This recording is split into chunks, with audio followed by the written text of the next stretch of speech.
Shalom Bapak Ibu semua. Apa kabar pagi hari ini Bapak Ibu? Saya percaya kita semua ada di dalam anugerah Tuhan, ada di dalam berkat Tuhan dan ada dalam pemeliharaan Tuhan.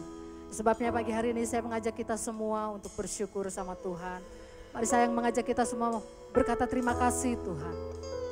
Buat kebaikan Tuhan, buat anugerah Tuhan, buat pemeliharaan Tuhan yang luar biasa atas setiap kami. Hari lepas hari kami boleh lewati. Kami tahu ada Tuhan dalam setiap kehidupan kami. Kami bersyukur. Pagi hari ini kami mengambil bagian di dalam ibadah kami. Urapi setiap kami, urapi setiap jemaat Tuhan yang berada di rumah kami masing-masing. Dalam pengurapan Tuhan, kami mau beribadah kepada Tuhan. Kami mau menyembah, kami mau memuji Tuhan. Di dalam berkat nama Yesus, kami berdoa, kami mengucap syukur. Amin.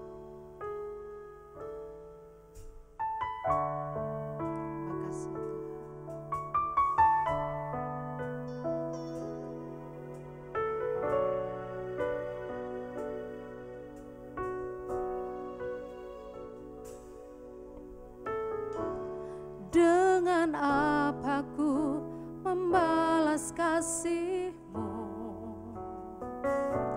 yang ku terima dari-Mu? Dengan apa ku membalas cinta-Mu? Oh Yesusku,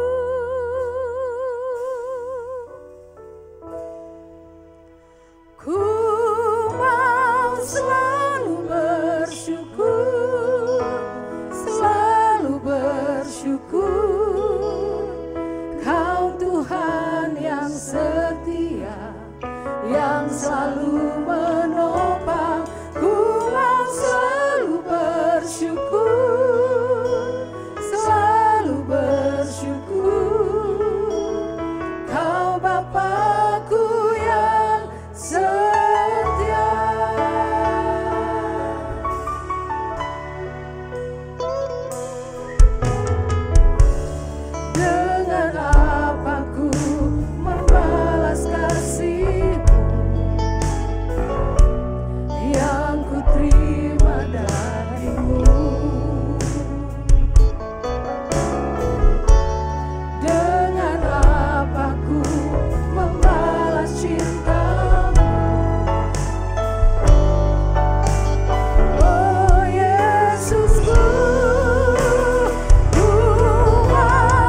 terus kagumi kebesaran Tuhan atas kehidupan kami. Tuhan yang berdaulat atas setiap umat-Mu. Dan kami percaya lewat kuasa firman Tuhan, kami akan diubahkan, kami akan terima kekuatan, bahkan kami akan terima mujizat Tuhan. Terima kasih Bapa, di dalam nama Tuhan Yesus kami berdoa, kami mengucap syukur. Haleluya. Amin. Shalom GBI Kalam Hidup. Saya berdoa kita semua dalam keadaan yang sehat dan diberkati Tuhan.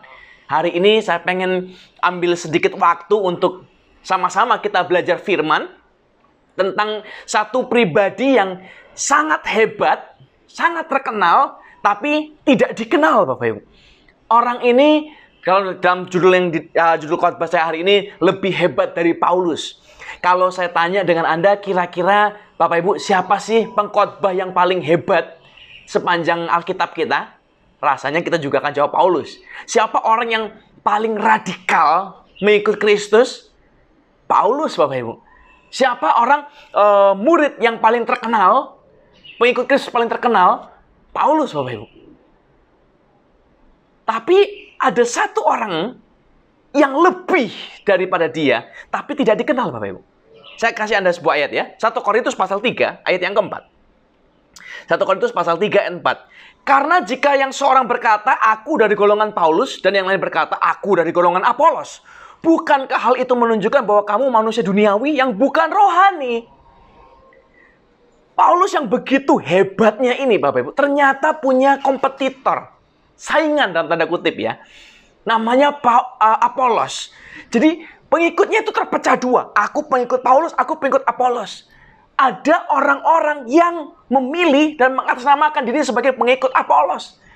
Nah, siapa Apolos ini Bapak Ibu? Kita tidak menjelaskan banyak tentang dia.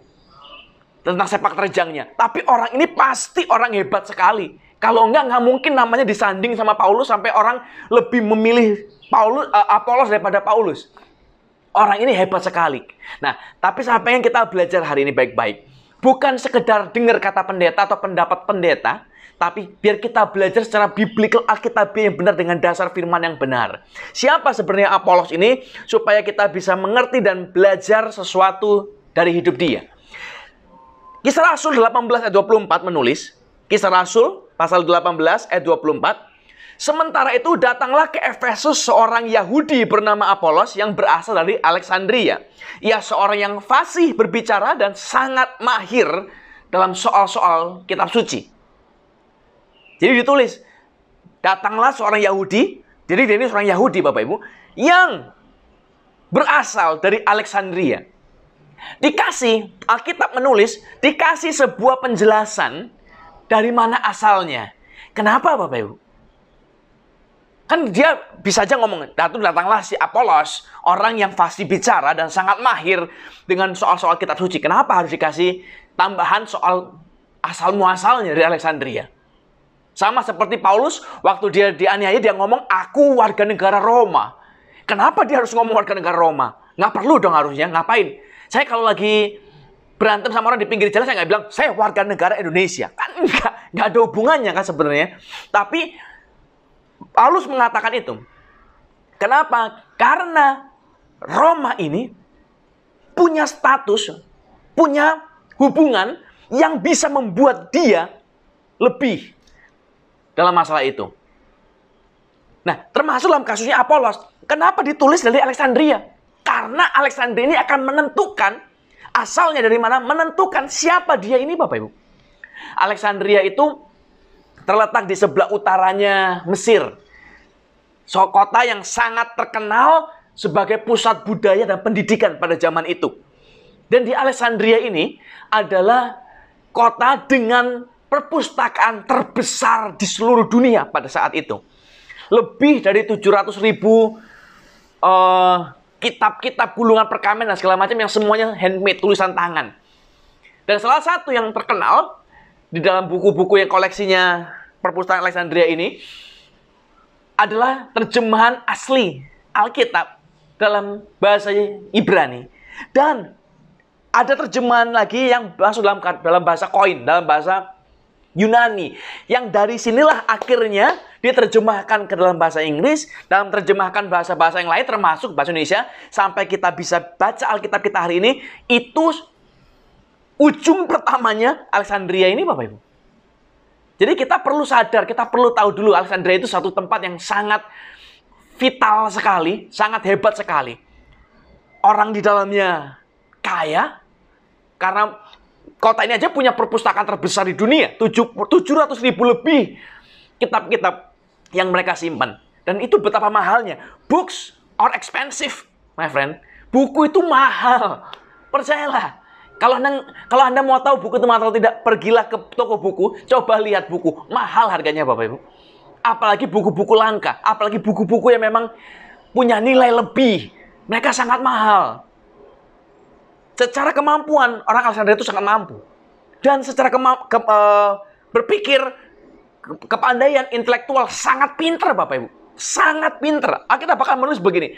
Dia seorang yang fasih berbicara dan sangat mahir dalam soal-soal kitab suci. Sangat hebat sekali. Jadi dari sini kita belajar, kita tahu siapa dia. Dari Alexandria, orang yang sangat pintar, educated Jews, seorang Yahudi yang sangat terpelajar. Nah, dalam terjemahan bahasa Inggrisnya dia berkata begini, "And a certain Jew named Apollos, born at Alexandria, an eloquent man and mighty in the scriptures, came to Ephesus." Eloquent man and mighty to scriptures. Alkitab menulis, dijelaskan asalnya dulu dari Alexandria. Lalu dijelaskan orang ini eloquent, pinter bicara, pinter berkata-kata, fasih bicara, fasih ngomong, and mighty in scripture, perkasa dalam firman. Ini sebuah julukan yang sangat berat loh Bapak Ibu. Mighty in scriptures. Tapi siapa yang kita bongkar satu-satu ya. Kenapa dia bilang an eloquent man? Orang yang fasih bicara. Tadi di awal saya udah bilang, Paulus itu seringkali disandingnya dengan Apolos. Saingannya ya Apolos ini. Di satu sisi, si Paulus, dia menulis dalam suratnya begini. Aku tidak pintar dalam berkata-kata. Aku keras dalam tulisanku, tapi lemah saat bertatapan. Saat ketemuan. Dia nggak pintar bicara, Bapak Ibu. Tapi orang ini, Apolos, eloquent. Sangat fasih, sangat pintar. Dia bisa bicara, dia bisa khotbah berjam-jam, dan orang akan tetap dengar apa yang dia ngomong. Orang akan tetap excited dengan apa yang dia bicarakan. Orang akan terima pengajaran dia begitu rupanya. Orang ini sangat eloquent. Pinter, eloquent. Pinter dan fasih bicara. Dan mighty in scriptures.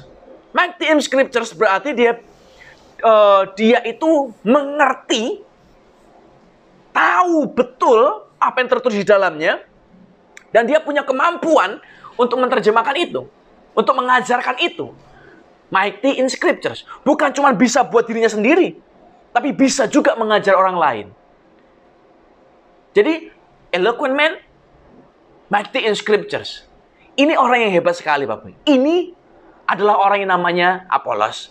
Nah, kita belajar lagi. Apakah sampai di sana? Tidak. Kisah Rasul 18 ayat 25. Kisah Rasul pasal 18 ayat 25. Ia telah menerima pengajaran dalam jalan Tuhan.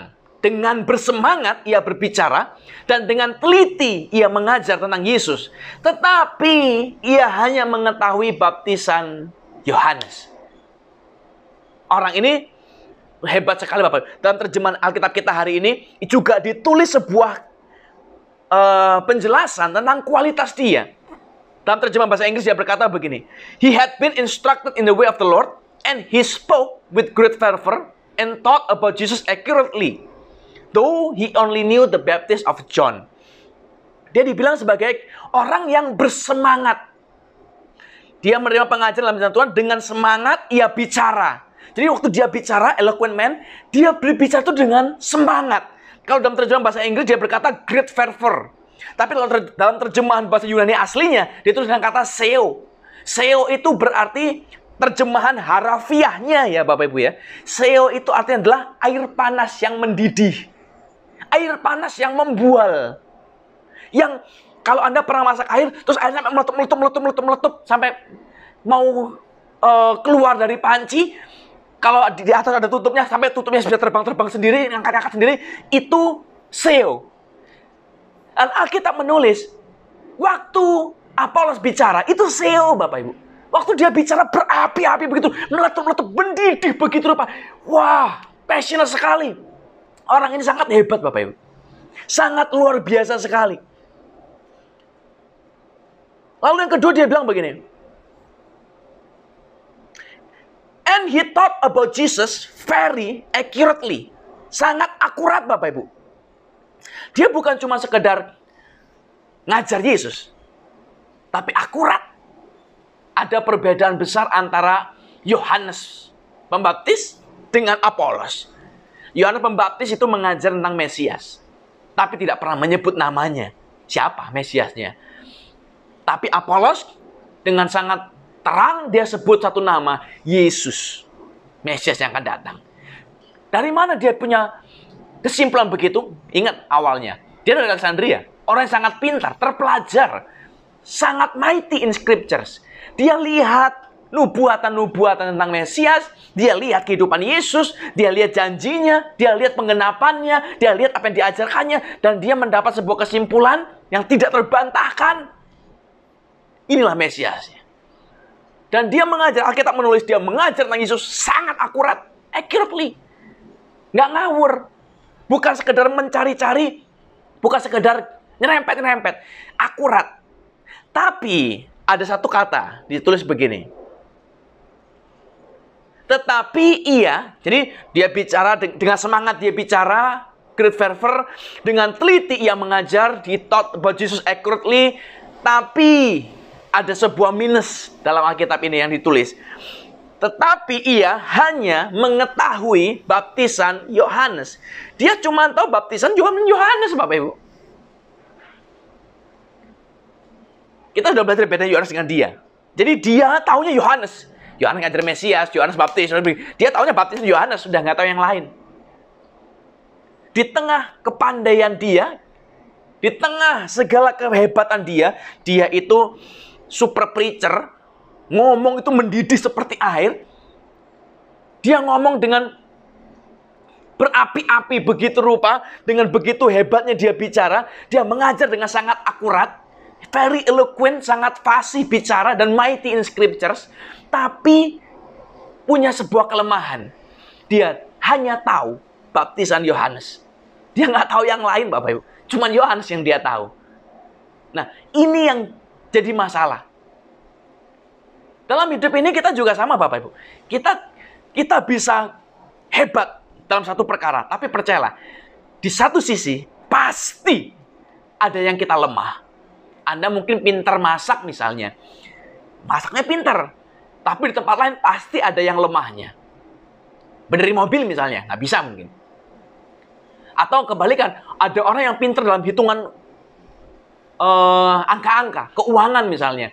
Ngelola uang, pintar. Menghasilkan uang pintar sekali. Banker, hebat. Tapi begitu berpindah ke urusan keluarga, mungkin dia lemah di situ. Dia nggak bisa care dengan anak istrinya. Bisa saja. Tapi semua orang itu punya kelemahan. Ini yang kita perlu sadar baik-baik. Nah, Alkitab dengan sangat spesifik menyebut kelemahan Apolos. Tetapi dia hanya tahu baptisan Yohanes. Dan Apolos pun tahu, Bapak Ibu, kelemahan ini. Nanti kita belajar ya. Kita lompat dulu satu ayat lagi. Kisah Rasul 18 ayat 26. Ia mulai mengajar dengan berani di rumah ibadat. Iya, Apolos mulai mengajar dengan berani di rumah ibadat. Tetapi setelah Priskila dan Aquila mendengarnya, mereka membawa dia ke rumah mereka dan dengan teliti menjelaskan kepadanya jalan Allah. Jadi dia ngajar, Bapak Ibu. Dia ini bukan cuma sekedar jemaat biasa. Dia pengkhotbah super preachernya. Dia yang ngajar firman. Dia yang ngajar Taurat di rumah ibadat, di sinagog. Ngajar begitu rupa dengan berapi membuah buil Seo, air mendidih yang begitu rupa dia bicara. Mighty in scripture. Dan di tengah-tengah itu ada jemaat namanya Priskila dan Aquila. Dia dengar, wah, kesan pertama pasti luar biasa sekali. Great fervor, bicara dengan berapi-api. bicara dengan mendidih, bicara dengan akurat, dia bicara dengan fasih, dia bicara dengan hebat tentang Taurat. Tapi Priscilla dan Aquila menyadari sesuatu, bahwa dia hilang, dia nggak lengkap. Apolos ini, Apolos punya cerita tentang Yesus, tapi dia tidak pernah jadi saksi hidup Yesus. Kita pun sama hari ini, Bapak Ibu. Kita tahu cerita tentang Yesus. Alkitab menulis mengajar begitu rupa. Di gereja kita juga diajar begitu rupa. Kita tahu tentang Yesus. Tapi kita nggak lihat hidup Yesus. Kita nggak pernah saksikan hidup Yesus. Ini yang kita perlu sadar baik-baik. Paulus tahu Yesus, dia lihat. Tapi Paulus tidak, Apolos tidak. Nah, ini jadi sebuah kelemahan. Makanya dia nggak tahu yang lain. Dia nggak tahu baptisan Yesus, baptisan Roh Kudus, nggak ngerti. Yang dia tahu hanya baptisan Yohanes. Nah, Priscilla dan Aquila menyadari ini. Lalu dia panggil. Dan mereka membawa dia ke rumah mereka dengan teliti. Menjelaskannya kepada dia jalan Allah. Masalahnya ini, Bapak Ibu. Apolos yang begitu hebatnya. Orang terpandang. Very educated Jews. Seorang Yahudi yang sangat pintar dari Alexandria, yang sangat hebat ini, yang pintar bicara ini, yang mighty in scriptures ini, hebat dalam Taurat ini, yang bicara dengan seo, berapi-api, yang mengajar dengan akurat tentang Yesus, tiba-tiba dipanggil sama dua orang tadi kenal. Dan mau ngajarin dia. Kalau Anda kira-kira Bapak Ibu, Anda seorang pemimpin perusahaan misalnya, Anda CEO-nya, Anda sangat paham, Anda ngerti semuanya, terus tiba-tiba ada orang yang Anda nggak kenal, nggak tahu siapa, tiba-tiba datang dan, Pak, mari duduk, saya ajarin Bapak cara ngelola perusahaan. Kira-kira, jujur ya Bapak Ibu, kira-kira Anda akan terima dia dengan hati terbuka atau Anda tolak dia? Siapa dia ini? Kita nggak tahu kok. Priscilla dan Aquila nggak ada. Dia tidak punya kredensial apapun. Mereka tidak punya background edukasi apapun yang hebat, nggak ada. Paulus hebat. Dia tulis di dalam Alkitab tertulis, aku dididik dengan keras di bawah didikan Gamaliel. Dia sebut satu nama orang gurunya, Gamaliel. Kenapa disebut? Kembali lagi seperti tadi. Kenapa disebut nama Roma? Kenapa disebut nama Alexandria? Kenapa disebut nama Gamaliel? Karena orang ini punya nilai dalam hidupnya. Terkenal, Bapak Ibu. Kalau orang nggak kenal, nggak mungkin disebut nama Gamaliel. Paulus terkenal. Kalau Paulus yang ngajar Apolos, masuk akal lah. Dan mudah untuk diterima, itu gampang. Apolos juga, oke lah, Paulus mau ngajarin, ayo, aku mau. Tapi terus ini, Priscilla dan Aquila, Bapak Ibu. Siapa dia? Dari mana nggak tahu? Background edukasinya nggak tahu, semuanya nggak tahu. Tidak punya sertifikasi apapun, nggak ada yang tahu, Bapak Ibu. Yang kita tahu cuma satu. Priscilla dan Aquila ini adalah muridnya Paulus. Dan ini yang kita perlu pelajari baik-baik ya.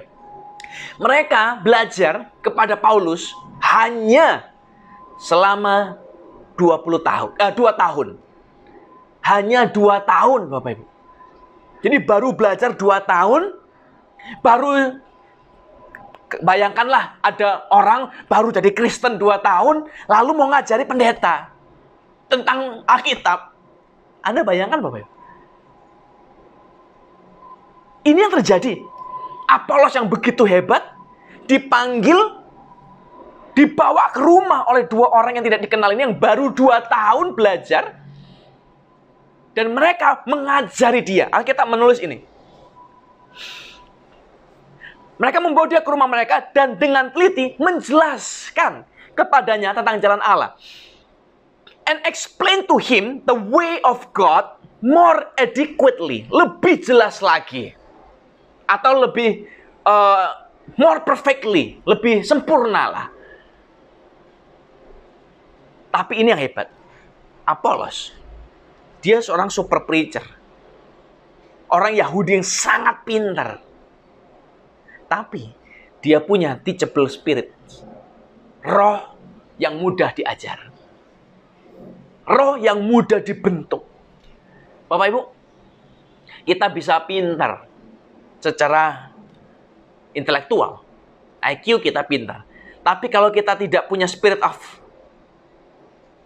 teachable spirit, kita nggak akan kemana-mana, Bapak Ibu. Orang pintar di dunia ini banyak. Banyak, percayalah. Tapi orang yang akan berhasil, yang akan bertahan di atas kemuliaan, itu adalah orang-orang yang punya teachable spirit. Mereka akan menang atas badai. Mereka akan keluar sebagai pemenang di antara segala masalah mereka. Karena mereka punya teachable spirit. Roh yang mudah diajar. Yang mau untuk belajar. Hari ini, apa kita punya teachable spirit, Bapak Ibu? Kalau kita ditegur dengan gembala kita, ditegur dengan pemimpin komsel kita marah nggak? Kita pahit nggak? Kita luka nggak? Itu masih mending, masih pemimpin kita. Kalau kita yang jadi pemimpin komsel, ketua komsel, ditegur sama anak komsel, Anda terima nggak? Karena saya percaya Tuhan bisa pakai siapapun untuk menegur kita. Tuhan bahkan bisa pakai anak kecil untuk tegur kita. Jadi hari ini, buanglah ego, buang harga diri, buang sombong kita. Aku hebat, aku ngerti. Kita semua harus belajar, Bapak Ibu. Salah satu membuat Apolos jadi sangat hebat sekali. Karena dia punya teachable spirit. Dia tahu dia nggak pernah jadi saksi hidup Yesus. Dia tahu cerita tentang Yesus, tapi dia nggak tahu Yesus itu seperti apa. Exactnya. Jelasnya. Jadi dia perlu belajar. Dia dengarkan Aquila, dia dengarkan Priscilla ngomong. Dia berikan dirinya diajar. Dia berikan dirinya untuk dididik. Dia memberi hati, Bapak Ibu. Alkitab menulis. Perhatikan baik-baik ya. They took him unto them and expounded to him the way of God more perfectly. Lebih sempurna lagi. Jadi, tadi saya bilang, dia punya sesuatu yang hilang. Dia nggak pernah jadi saksi hidup Yesus. Dan ini yang jadi kelemahan dia. Aquila dan Priscilla dapat ini dari sumber yang terpercaya. Paulus kan saksinya. Paulus kan pernah lihat. Hidup di zaman yang sama. Waktu Stefanus dibunuh, martir, kan Paulus yang ada di situ. Jadi dari Paulus sebagai saksi hidup, ngajar tentang Yesus kepada Priscilla Aquila. Jadi mereka punya satu basic yang kuat untuk mengerti, untuk mengajar tentang kesaksian hidup Yesus. Dan dari situlah dia ajarkannya, mereka mengajarkan dengan teliti kepada Apolos. Hari ini saya berdoa sungguh-sungguh, Bapak Ibu. Punyalah hati yang mudah diajar, teachable spirit, mudah diajar, mudah ditegur, mudah untuk dibentuk, Bapak Ibu. Karena saya percaya waktu kita punya hati yang mudah ditegur, mudah dibentuk, Tuhan bisa pakai kita. Suatu ketika ayat Alkitab menulis begini. Tuhan menguji hati. Dia menguji dalam perapian sampai keluar emas murni. Kenapa Alkitab menulis hati kita, hidup kita itu harus seperti emas murni? Kenapa nggak perak atau tembaga atau yang lain? Emas, Bapak Ibu. Karena emas yang murni itu punya sifat lentur. Jadi kalau Anda punya emas murni begitu ya, emas yang 24 karat murni, 24 karat, itu lembek, Bapak Ibu. Anda genggam, dia bisa bentuknya bolandar. Anda odot, ditarik, dia juga molor. Jadi gepeng. Anda potek, patahlah dia. Itu emas 24 karat. Makanya orang kalau mau bikin perhiasan, mudah kalau pakai emas. Kenapa? Ya karena mudah dibentuk gitu. Dibikin cincin misalnya, dibikin liontin, dibikin kalung, lalu diukir, lalu dikasih mata, batu-batu dan gampang. Dan mulainya dari mana? Emas murni. Nah, setelah jadi, Sudah jadi nih, desainnya sudah jadi cincin, sudah jadi leontin, sudah jadi gelang, sudah jadi kalung. Baru ditambahi logam lain. Perak kah? Atau koper kah? Atau apakah? Supaya dia tidak lagi jadi 24 karat. Supaya tidak murni lagi. Jadi semua perhiasan yang Anda pakai hari ini, itu bukan emas murni. Itu emas campuran. Nah, tinggal campurannya berapa? 23 karat? Rata-rata biasanya 24 karat. Kalau perhiasan. Tapi ada juga yang 18 karat. 18 karat lebih murah, Bapak Ibu. Harganya daripada 22 karat. Tapi perhiasan yang dibuat, yang dibentuk itu harus dicampur logam lain. Supaya jadi keras. Begitu dicampur logam lain, tidak lagi murni 24 karat, keras Bapak Ibu. Dipencet nggak? Anda pegang cincin, dipencet juga nggak akan berubah bentuk lingkarannya. Anda mau potek begini kan nggak segampang itu. Mesti digergaji. Karena dia sudah berubah. Nah, Alkitab menulis, Tuhan tuh kepingin kita punya hati seperti emas murni. Mudah dibentuk, mudah diajar. Mudah untuk Tuhan mau bawa kita melakukan sesuatu itu gampang Bapak Ibu. Di bagian lain, Alkitab menulis begini. Tuhan menggerakkan hati raja, hatinya para raja, seperti batang air di tangan Tuhan. Jadi, kata firman begini, Tuhan itu menggerakkan hati raja-raja, namanya aja raja-raja Bapak Ibu, orang-orang hebat berarti. Orang-orang yang high power, yang punya kekuasaan besar, kemampuan besar, kekayaan melimpah. Orang yang above average.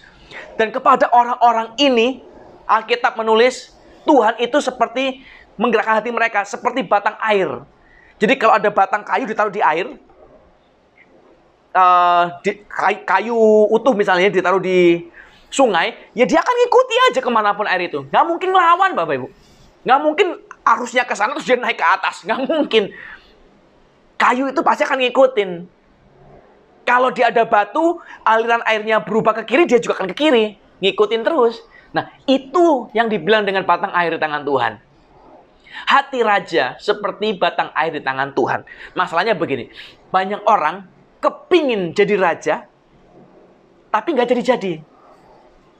Kepingin jadi raja, tapi hidupnya malah susah. Kepingin jadi raja, tapi hutang banyak. Tambah lama, tambah susah. Dan kita juga hari ini kita sedang hidup dalam masa pandemik.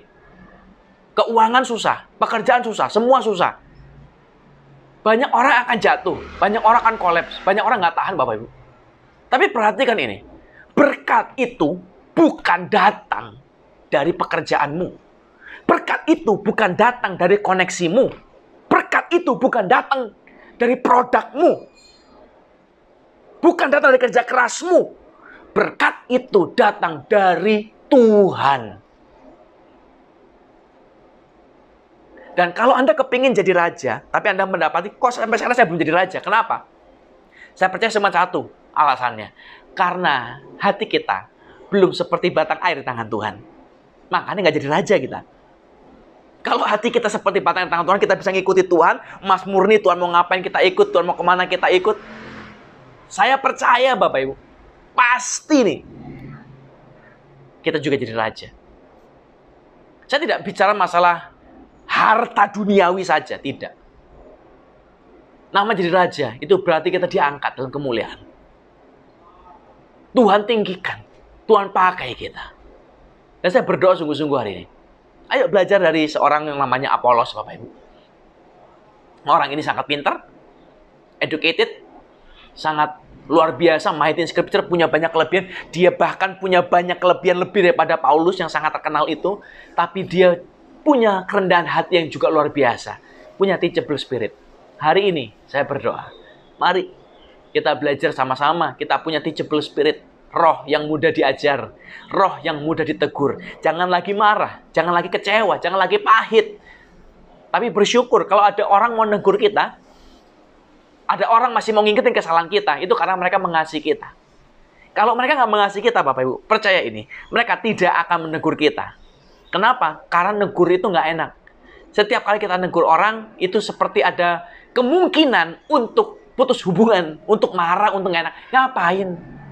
Tapi kalau mereka tetap lakukan itu karena mereka mengasihi kita. Jadi hari ini, bersyukur, beri hati buat didikan Tuhan, beri hati buat teguran Tuhan, mudah diajar, mudah ditegur, mudah dibentuk seperti batang air tangan Tuhan, dan lihat bagaimana cara Tuhan nanti akan membuat hidup Anda dan saya penuh berkat dan kemuliaan. Tuhan Yesus memberkati. Jemaat yang dikasihi Tuhan Yesus, mari kita persiapkan semua keberadaan kita di tempat kita masing-masing untuk masuk dalam perjamuan kudus. Kita naikkan pujian, darah Yesus, darah Yesus.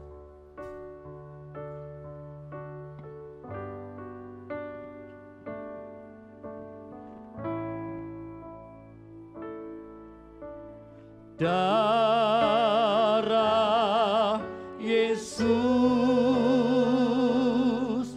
hapuskan dosaku. Darah Yesus, hidupkan kita. Darahnya tertumpah menjadi jalan selamat. Tetap dalam hadirat Tuhan. Silakan jemaat berdoa secara pribadi di hadapan Tuhan. Firman-Nya berkata, maka kata Tuhan Yesus kepada mereka, Aku berkata kepadamu, sesungguhnya jikalau kamu tidak makan daging anak manusia dan minum darahnya, kamu tidak mempunyai hidup di dalam dirimu. Barang siapa makan dagingku dan minum darahku, ia mempunyai hidup yang kekal, dan aku akan membangkitkan dia pada akhir zaman. Sebab dagingku adalah benar-benar makanan, dan darahku adalah benar-benar minuman. Barang siapa makan dagingku dan minum darahku, ia tinggal di dalam aku, dan aku di dalam dia. Kita berdoa. Tuhan Yesus, ini kami bersama dengan umat-Mu, jemaat-Mu ya Tuhan, datang kepadamu dengan segala kerendahan hati kami. Marilah Roh Kudus tilik hati kami yang terdalam. Jangan biarkan noda, dosa, celah apapun ada dalam hidup kami.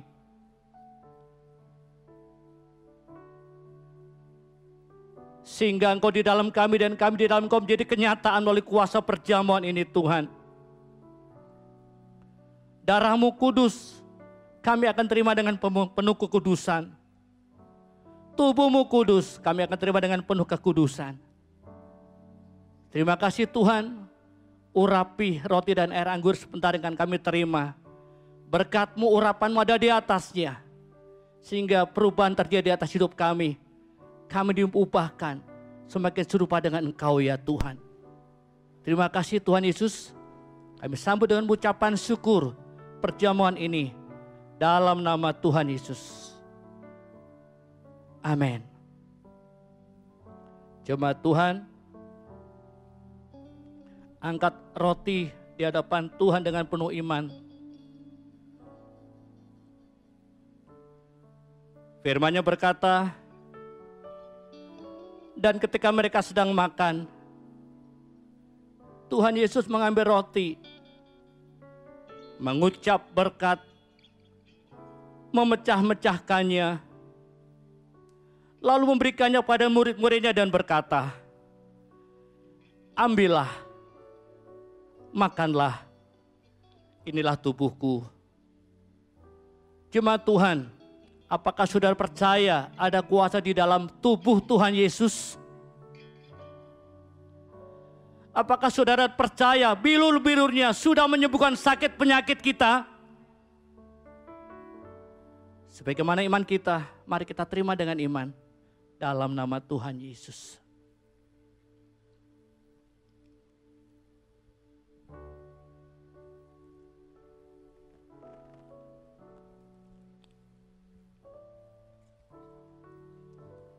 Haleluya. Haleluya. Tubuhmu menyatukan kami ya Tuhan. Kami adalah satu di dalam Engkau.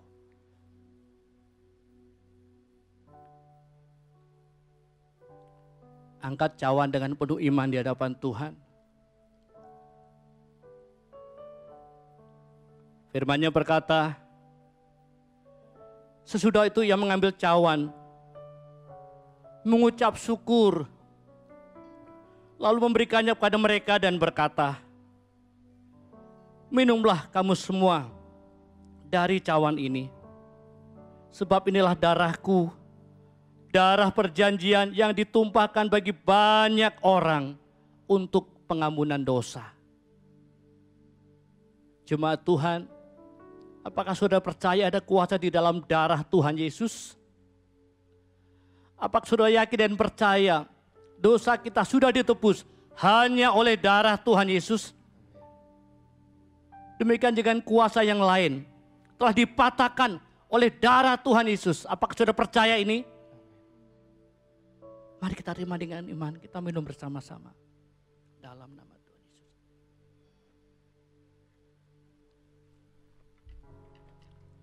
Syukur Tuhan Yesus.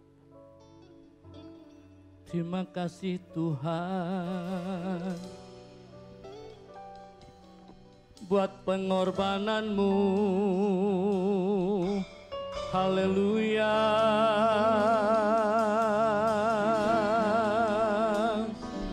Syukur. Haleluya.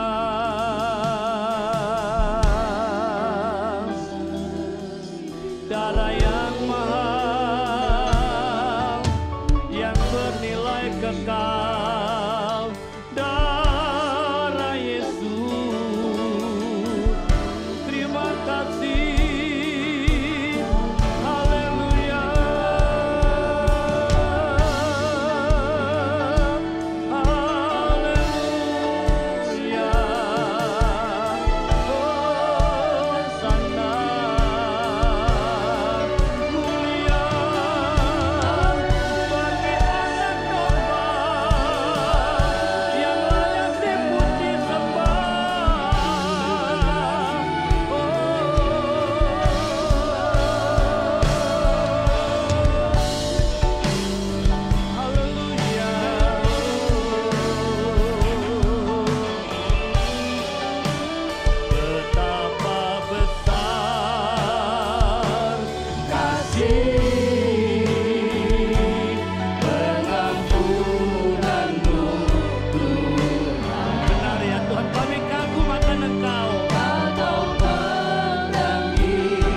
kasih Tuhan Yesus. Kami kagum akan pengorbanan-Mu. Kami kagum akan kasih-Mu. Ini akan kami peringati senantiasa. Ini akan kami bawa senantiasa dalam hidup kami hari-hari ini. Maka kami yakin kami dikuatkan, kami diteguhkan, kami dibebaskan, kami dimerdekakan, dan kami diubahkan. Terima kasih Tuhan, terima kasih. Yang yakin dan percaya, kuasa perjamuan Tuhan sudah menjadi bagian kami. Yang lemah dikuatkan, yang sakit disembuhkan, yang terikat dilepaskan dalam nama Tuhan Yesus. Terima kasih Roh Kudus. Buat perkenanan Tuhan untuk perjamuan Tuhan pada saat ini. Segala hormat, pujian, kemuliaan dari kekal sampai kekal. Hanya bagi nama di atas segala nama. Tuhan Yesus Kristus saja. Terima kasih Tuhan Yesus. Dalam nama Tuhan Yesus. Percaya sudah diberkati, katakan bersama-sama. Amin. Shalom, Jemaat GBI Asia Afrika Bandung. Saya mengundang Bapak, Ibu, dan rekan-rekan semua untuk mengikuti komunitas sel live group yang ada di tempat ini.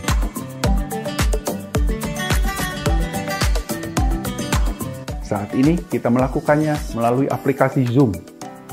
Di sana kita bisa saling melayani, saling bertumbuh sebagai tubuh Kristus. Untuk informasi lebih lanjut, Bapak Ibu bisa menghubungi nomor yang ada di layar sebagai berikut. Jangan lewatkan kesempatan yang baik ini, segera ambil bagian untuk kita bisa bertumbuh bersama. Terima kasih, Tuhan Yesus memberkati.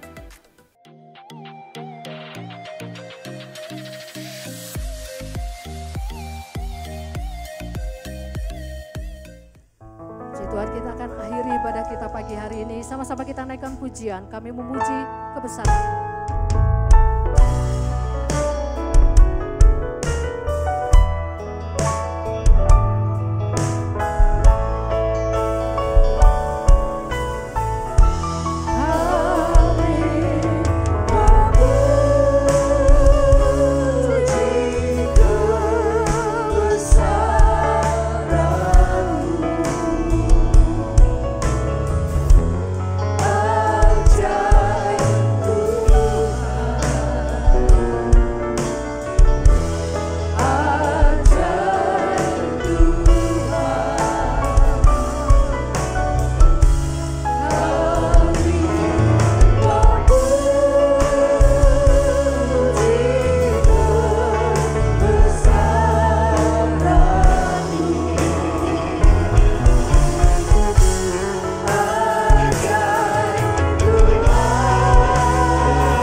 Bapak Ibu semua, hari ini kita sudah akhiri ibadah kita. Dan saya berdoa firman yang kita dengar hari ini akan jadi firman yang mengubah hidup Anda dan saya. Bukan sekedar firman biasa, bukan sekedar rutinitas biasa. Tapi firman ini membuat kita punya teachable spirit.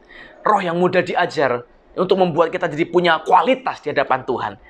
Hari ini kita sudah selesai, tapi saya berdoa biar Tuhan terus bekerja, berkarya dalam hidup Anda dan saya, mendatangkan kebaikan buat kita semua. Saya undang kita katakan kita tinggi-tinggi di hadapan Tuhan.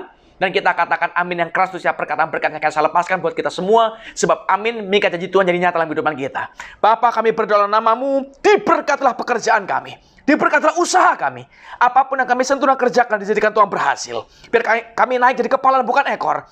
Biar kami jadi orang yang memberi bukan yang meminta-minta. Biar kami jadi orang yang kelimpahan bukan yang kekurangan. Dan kami terima berkat ini di dalam nama Allah Bapa, Allah Putra, Roh Kudus, dalam nama Yesus Kristus Tuhan, semua percayakan dengan sama-sama. Amin. Tuhan Yesus memberkati Bapak Ibu.